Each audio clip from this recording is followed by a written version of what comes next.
Buenas tardes, bienvenidos a nuestro segundo encuentro de la celebración del Mes de la Herencia Hispana. Hoy los estudiantes y miembros de la Sociedad Honoraria Hispánica de Blazer High School y los organizadores presentarán el fundamento histórico y los personajes que hicieron posible la celebración de la herencia hispana en los Estados Unidos.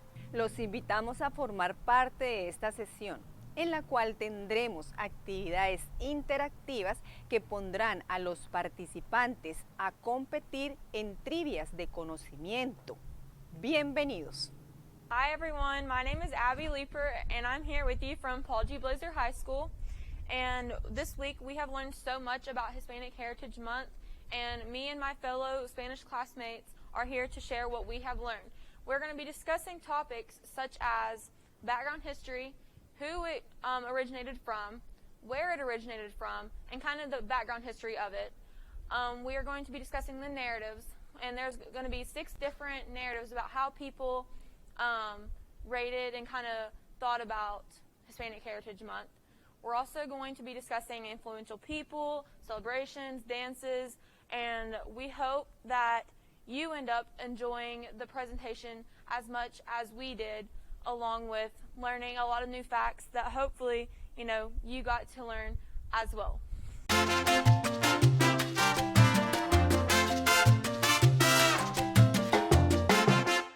Learning about the history of Hispanic Heritage Month is very important to fully understand this special celebration. To begin, we'll cover some background history about the celebration of Hispanic Heritage Month, or HHM. It originated in America and became a law in 1988. In 1968, President Lyndon Johnson established a celebration of HHM that lasted a week long. But years later, President Ronald Reagan expanded the celebration to last a month long. The celebration today lasts from September 15th to October 15th.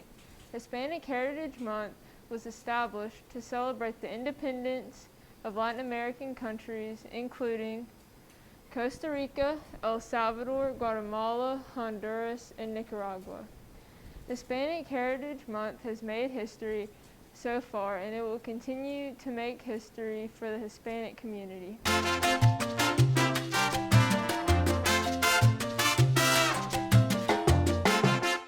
While learning about the history behind something is very important, sometimes focusing on current events and opinions gets lost in the mix. We have 6 reliable sources stating the Hispanic community's opinion regarding their celebration month. All of our sources are up to date. I think it's a good opportunity to learn about our cultures, especially those of us who may be 2nd or 3rd generation immigrants. And not just our culture, but the cultures and traditions of other countries who also observe this month. Bigger picture thinking, it's a good vehicle to bring in other members of the community, maybe those who don't identify as Latino or Hispanic, so they too can learn about our heritage, cultures, and contributions, says Juan Escalante, activist and communications manager at America's Voice. The purpose of Hispanic Heritage Month is to celebrate ourselves and our ancestors. It's to show the world how varied we are and how much we've done and continue to do. It's also to celebrate the fact that we have this incredible array of cultures with so much flavor. It's also to educate younger people in our community about ourselves so they know how incredible their bloodlines are. Also how much they can achieve because they are part of a resilient, beautiful community. This is a quote from Tiffany Valiquez, a content manager at Giphy. It's good for us all to know our history, especially that of our ancestors' resistance. We have to share it with each other because nobody else will. In some parts of the United States, it's somewhat dangerous to do so, but perhaps we ditch the month and commit to keeping each other educated year-round, says Susie Exposito, assistant music editor at Rolling Stone. It was intended to share and celebrate the contributions of Latinos in the U.S. and abroad. It's definitely become another opportunity for organizations with capitalist agendas to profit off our community. There are many organizations who are still uplifting its true intent, and I applaud them for that, by educating our younger community on histories and our impact that we've had. Jenna Martinez, Anti-Latina, creator and journalist. There's no real purpose. It's just there so people can say that it's there. You know what I'm saying? Says she, Serrano, New York Times bestselling author and staff writer at The Ringer. I think Hispanic Heritage Month is just another way to commodify culture, just like Christmas, says Jessica Alvarenga, writer and photographer.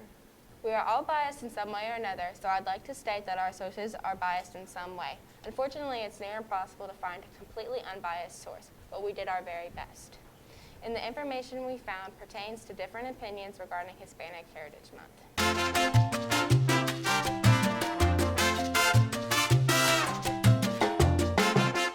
The Hispanic heritage contains a multitude of influential persons, from artists to politicians to activists. In this section, we will discuss 4 influential Hispanic people who made important contributions to the Hispanic heritage and inspired others. Simone Bolivar is our first influential person. Born July 24th of 1783, many know Bolivar as the George Washington of South America and El Libertador for his uniting the continent of South America. The country of Bolivia was even inspired by Simone Bolivar for his role in the Spanish liberation. Our next influential figure is Rigoberta Menchú. She was born on January 9, 1959 in Aldea Chimel, Guatemala. She was notably protested against misogyny and for social reform of the lower class citizens, such as her protest for better conditions with the Committee of the Peasant Union. Her belief in feminism and equal rights created controversy in her home country of Guatemala, where much of her activism took place.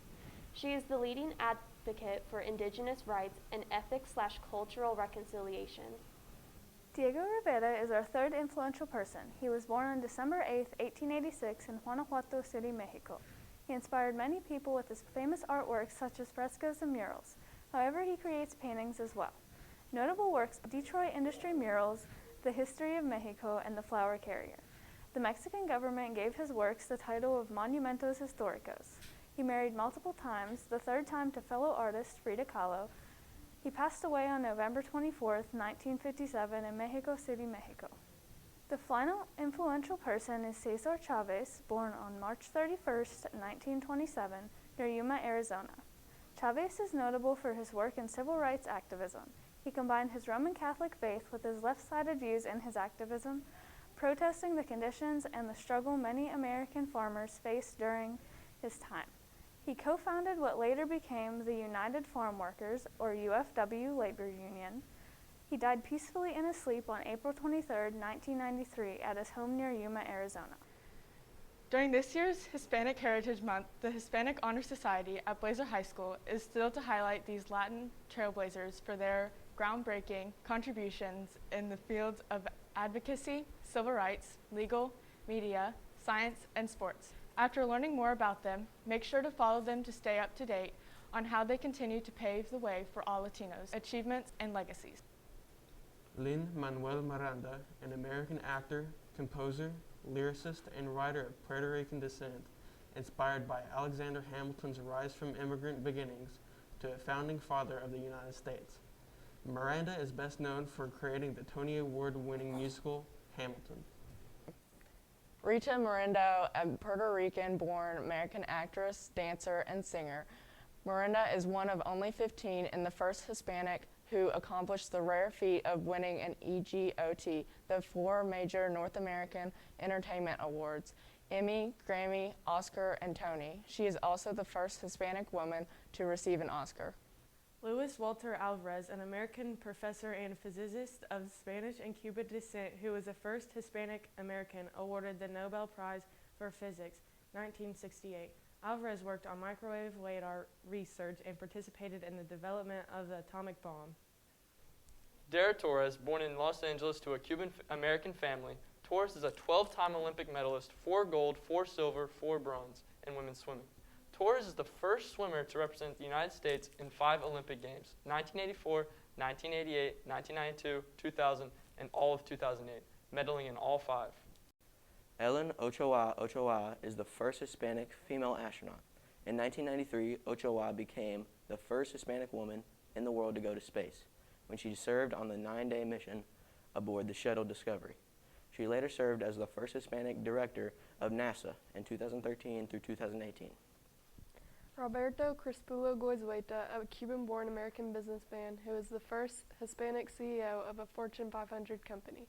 Goizueta served as the chairman and CEO of the Coca-Cola Company from 1980 until his death in 1997. During his tenure, the Coca-Cola brand became the best-known trademark in the world. Sonia Sotomayor, born in New York of Puerto Rican parents, Sotomayor is the first Hispanic to serve on the Supreme Court of the United States. She graduated summa cum laude from Princeton University before attending Yale Law School. Edward Hidalgo, born in Mexico, Hidalgo was the first Hispanic to serve as U.S. Secretary of the Navy. A graduate of Columbia Law School, Hidalgo's nearly 60-year career was spent between the Navy and the law. As Naval Secretary, he advocated recruiting more Hispanics into the Navy and encouraging more Hispanics to consider a naval career. Nadia M. Valiquez is the first Puerto Rican woman elected to the U.S. House of Representatives, where she continues to serve today. In 2006, she was named chairwoman of the House Small Business Committee, making her the first Latina to chair a full congressional committee. Selena Quintanilla Perez was an American singer, songwriter, spokesperson, businesswoman, model, actress, and fashion designer, referred to as the Queen of Tejano music. Her contributions to music and fashion designer made her one of the most celebrated Mexican-American entertainers of the late 20th century. The Hispanic Honor Society at Blazer High School extends a huge thank you to these people for leading the way for future generations of trailblazers. Thank you for standing with us to do the best of our Hispanic heritage pride. Hasta siempre.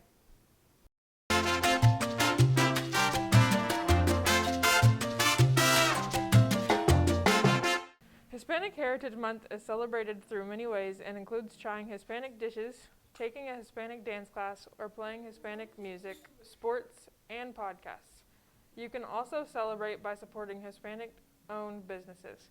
Even if you aren't part of this culture, it is highly encouraged to enjoy all the beautiful things that it has to offer, as it is so warm and inviting. Some of the most traditional, authentic, and most popular Hispanic foods include grilled corn, empanadas, tajadas, mole, pale, and flan. To expand on some of these recipes, let's start with grilled corn.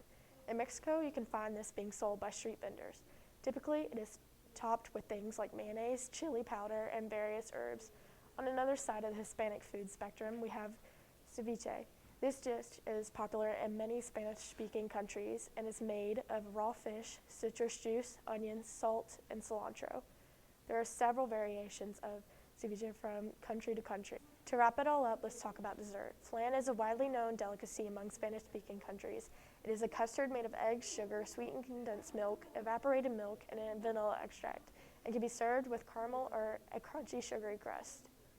Next, let's talk more about music and dance, both very good ways to learn about and celebrate Hispanic Heritage Month.